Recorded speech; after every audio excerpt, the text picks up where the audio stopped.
मानस ध्यान। मानस ध्यान। और भगवान का इष्ट का चिंतन कैसे करे? पहले भगवान का सर्वांग युक्त इष्ट का ध्यान करे, जिसमें इष्ट का हाथ भी हो, पैर भी हो, सब कुछ जिसमें हो, हाथ हो, पैर हो, मुंह, कान, सब कुछ हो, उनका ध्यान करे। फिर भगवान कहते हैं कि धीरे धीरे सभी अंगों से, प्रत्यंगों से साधक अपने मन को समेटे। तत् सर्वव्यापकम चित्तम आकृष्य कत्र धारयेत्, नान्यानि चिन्तयेत् भूयः सुस्मितम भावयेन मुखम। भगवान कहते तब साधक अन्य अंगों का चिंतन न करता हुआ मेरे मुस्कान युक्त मुख का ध्यान करे। किसका ध्यान करे? मुस्कान युक्त मुख, मतलब जो भी आपके इष्ट है ना, उनका ध्यान। पहले तो सर्वांग का ध्यान, और फिर समेटते समेटते तब इष्ट के मुखारविंद का ध्यान। लेकिन इतना ये तो उद्धव जी को भगवान ने उद्धव जी को बताया है ये। लेकिन अपने यहाँ सीधा नियम है कि पहले कोई जप कर लीजिए, जो मंत्र गुरु बतला दे उसको जप करिए बढ़िया से। जब मन ही मन जप करते करते मन थोड़ा स्थिर हो जाए, शांत हो जाए ना, पहले तो सब काम धंधा करते करते जप करिए। अपने से जप मत करिएगा।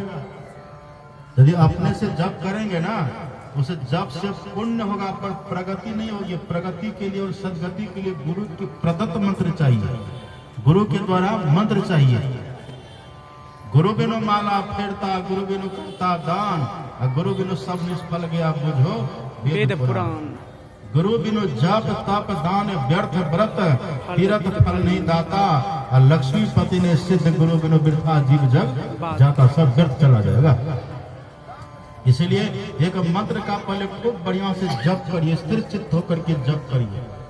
और ध्यान पर मंत्र का जप किसको होता है? जो हमेशा चलते फिरते उठते बैठते खाते पीते बस मंत्र को मंत्रावृत्ति करते रहते, मंत्र को चलाते रहते, मन ही मन ख्याल उधर रहता है। करते कर्म करो विधि नाना, करते कर्म करो विधि नाना, करते कर्म करो विधि नाना, करते कर्म करो विधि नाना। सुरत रात जहाँ कृपा निधान, सुरत रात कृपा निधान, सुरत रात कृपा निधान, सुरत रात कृपा निधान। सुरत मतलब ख्याल, ख्याल से जप करते रहिए हमेशा। और बैठ करके ध्यान भी करेंगे। जब बैठ करके ध्यान करेंगे ना, तो बस जब इष्ट का ध्यान आपको बढ़ने लग जाए तो इष्ट को मन से प्रणाम कर लीजिए। क्या करिए? मन से प्रणाम। मन से प्रणाम करके और छोड़ करके देखिए। अब भगवान कहते क्या करिए ये काम करने के बाद?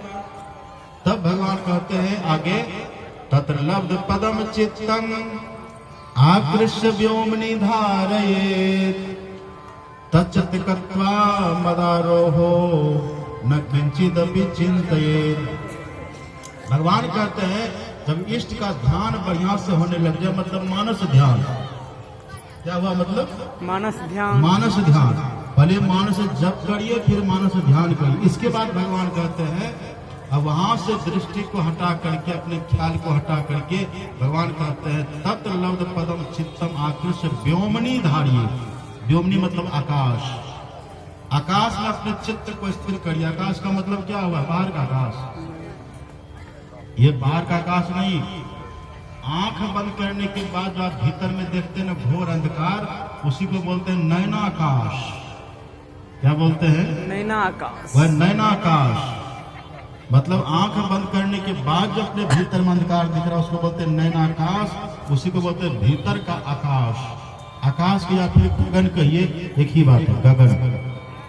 हमारे गुरु महाराज जी कहते हैं गुरु मम सूरत को गगन पर चढ़ाना, दया करके सतधुन की धारा बहाना अपने भीतर।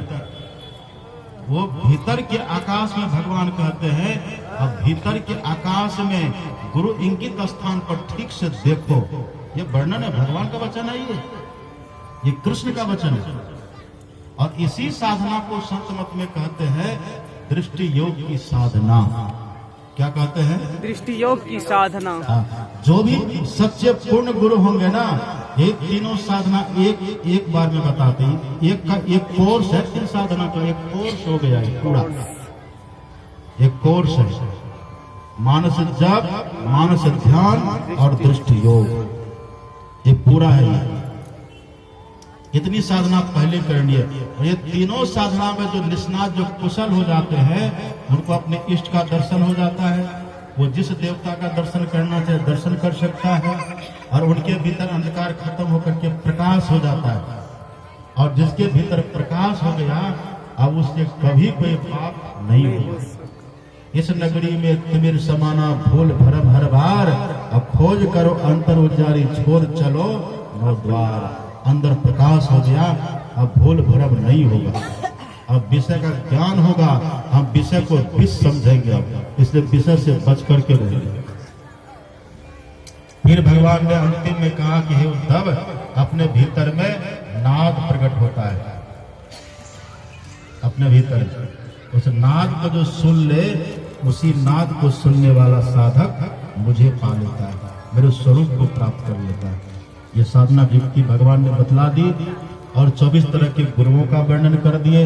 उसमें जल, पृथ्वी, अग्नि, हवा, आकाश, ये सब गुरु। कबूतर को गुरु बताए, मधुमक्खी को गुरु बताए, सांप को गुरु बताए, हाथी को गुरु बताए, पिंगला को गुरु बताए। ये सब 24 प्रकार के गुरु का वर्णन करके भगवान ने यदु और दत्तात्रेय संवाद सुना करके उद्धव जी को संतुष्ट कर दिए। उद्धव जी चले गए उत्तराखंड की तरफ, और इधर भगवान सबको लेकर के पहुंचे प्रभास क्षेत्र। कहाँ पहुंचे? प्रभास क्षेत्र। प्रभास क्षेत्र पहुंचे। वहां प्रभास क्षेत्र में जाकर के भगवान ने यज्ञ हवन किया है, पर शाप बस के लिए सबके भीतर एक उबाल तूफान था। वहीं पर बैठे बैठे भगवान से दूर शाम आदि भगवान के अपने पुत्रों ने शराब पीने लगा। क्या किया? शराब पीने लगा। सुन रहे आप लोग? पंडाल में है कि नहीं? शांति से बैठिए, बस अब आरती होगी थोड़ी देर में, तो भजन होगा, फिर आरती होगी। आज अंतिम दिन है ना, अंत भला तो हो भला। तो हम खत्म कर रहे हैं, पूरा समेट में अंतिम में। बस वहीं पर शराब पिया है, और शराब की नशा में सब धूत हो गए, आपस में सबके सब लड़ने लगे हैं। वो जो एरेक नामक घास था ना, जो चूर्ण से हुआ था, उसी घास को फाड़ करके एक दूसरे को मारना शुरू कर दिए। बलराम भैया ने देखा, नहीं